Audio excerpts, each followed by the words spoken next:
Je, umewahi kusikia kuhusu kiumbe wa ajabu anayeonekana kama kiumbe wa zama za dinosaurs, mwenye pua ndefu, meno yanayojitokeza ghafla na anaishi kwenye giza la bahari? Huyu si mwingine bali ni Goblin Shark, moja ya samaki wa ajabu zaidi anayefanana na kiumbe wa ndoto za kutisha. Hivyo leo nitakujuza mengi kuhusu kiumbe huyu wa ajabu sana, jinsi anavyowinda kwa mbinu za kushangaza na kwa nini bado ni fumbo kwa wanasayansi wa bahari. Jina langu naitwa Abdul Kingungo.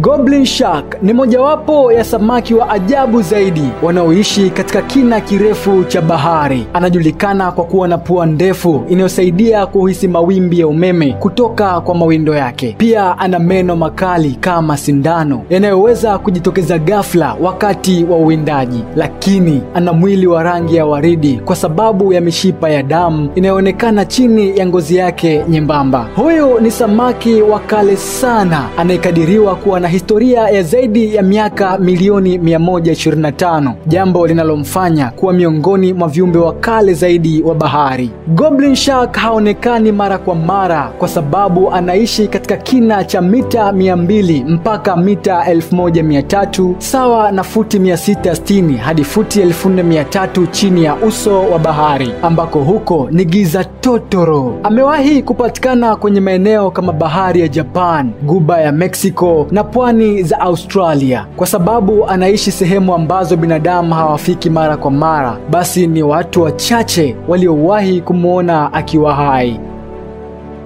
Moja ya mambo ya kushangaza zaidi kuhusu Goblin Shark ni jinsi anavyowinda. Anaweza kugundua mawimbi ya umeme yanayotolewa na viumbe vidogo kama samaki na ngisi kupitia pua yake. Goblin Shark ana taya zinazojitokeza kwa kasi sana ili kunyakua mawindo yake kwa sekunde chache tu, na badala ya kung'ata kwa nguvu windo lake, yeye anaweza kunyonya mawindo yake moja kwa moja ndani ya mdomo wake.